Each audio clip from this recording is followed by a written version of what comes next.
A parachutist after bailing out falls 50 metre without friction. देखो बेटे, एक पैराशूटिस्ट है, एक किसी बैलून में से क्या हुआ, क्या हुआ कि यहाँ से निकल गया और निकला जब यहाँ से पैराशूटिस्ट, ये किसी मान लो बैलून है या कुछ है जहाँ से ये कूदा हुआ है, तो यहाँ तक 50 मीटर तक क्या किया, अपना पैराशूट ओपन ही नहीं हुआ, या आप ऐसे कह सकते हो कि ओपन किया नहीं या हुआ नहीं।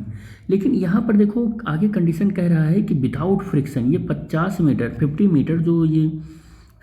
जो ये यहाँ तक पहुँचा हुआ है, पॉइंट सिचुएशन ए से सिचुएशन बी तक, इसमें कोई भी फ्रिक्शन नहीं है।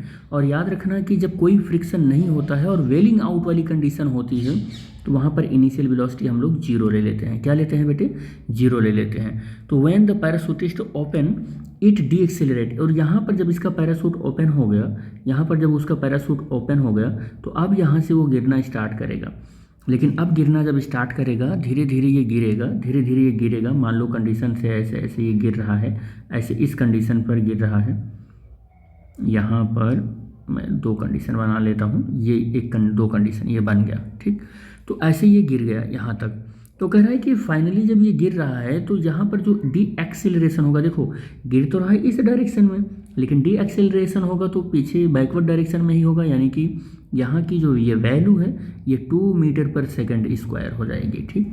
कह रहा है ही रीच द ग्राउंड, जब ये ग्राउंड पर पहुँचा है तो उस टाइम पर इसकी जो स्पीड है 3 मीटर पर सेकंड है, ठीक। तो कह रहा है एट वाट हाइट, कह रहा है कि किस हाइट से ये वेल आउट हुआ था, किस हाइट से।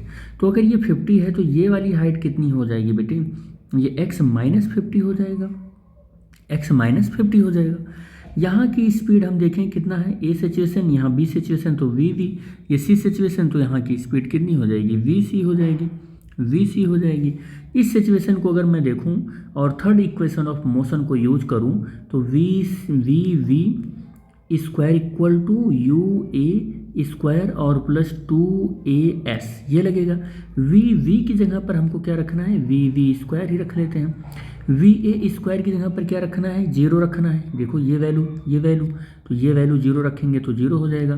प्लस 2a की वैल्यू, देखो यहाँ पर इसका वैल्यून खुला नहीं और विदाउट फ्रिक्शन की कंडीशन है। It means here acceleration is 9.8 metre per second square, but calculation को थोड़ा सा सॉल्व करने के लिए हम 10 मीटर पर सेकंड स्क्वायर ले रहे हैं, ठीक है। तो यहाँ पर कितना हो जाएगा? -10 हो जाएगा। और ये कितनी डिस्टेंस है? 50 है, तो वी इज इक्वल टू 1000 हो जाएगा। कितना हो जाएगा? 1000, या वी स्क्वायर इक्वल टू 1000 ही रहने दो, मीटर पर सेकंड का होल स्क्वायर, ठीक है, ये रहने दो। अब यहाँ पर जो ये वेलोसिटी मिली है वी ये आपको कैलकुलेट हो गया है, ये तो कैलकुलेट हो गया। वी सी यहाँ है। इस सिचुएशन के लिए अगर मैं यही सेम फार्मूला लगाऊंगा, वी सी इक्वल टू और वी स्क्वायर प्लस 2 और a इंटू एस, और वी सी की जगह पर 3 का होल स्क्वायर, वी की जगह पर मुझे वैल्यू मिल चुकी है 1000 प्लस 2, और a की वैल्यू -2 रखना है बिकॉज ऑफ, देखो मोशन के अगेंस्ट यहाँ डी एक्सेलरेट होने के लिए लगा हुआ है, और इंटू एस। अब यहाँ से हमें 3 जा 9 हो जाएगा, 1000 मिलेगा और -4s मिलेगा।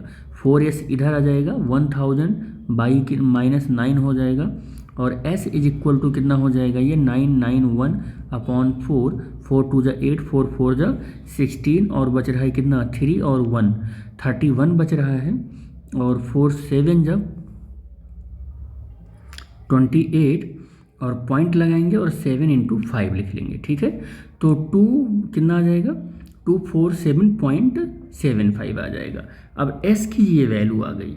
अब देखो कह रहा है टोटल हाइट हमें बताना है। अच्छा, इसको हम यहाँ पर देखो थोड़ा सा, इसको हमने s मान लिया है, इसको क्या मान लिया है? s मान लिया है हमने, s मान लिया है यहाँ पर, क्योंकि मैंने s लिख लिया था। तो चलो कोई बात नहीं, s मान लिया है तो ऐसे ही कर लेंगे। तो अब करना क्या है? तो x इज इक्वल टू 50 प्लस x कर लेते हैं, s कर लेते हैं बस। तो 50 और प्लस s की वैल्यू कितनी आ गई है? s की वैल्यू आ गई है 247.75। तो s इज इक्वल टू, इसको ऐड करोगे तो अप्रॉक्सीमेटली ये कितना हो जाएगा? ये हो जाएगा 0.75 और 7 और 9 और ये कितना हो जाएगा 2 हो जाएगा 297 मीटर।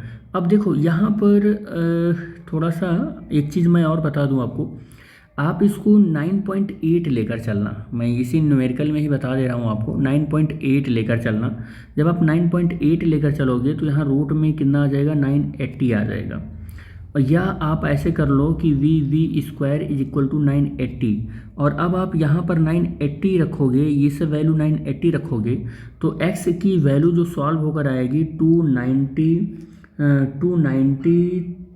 कुछ 3 समथिंग कुछ आ जाएगा।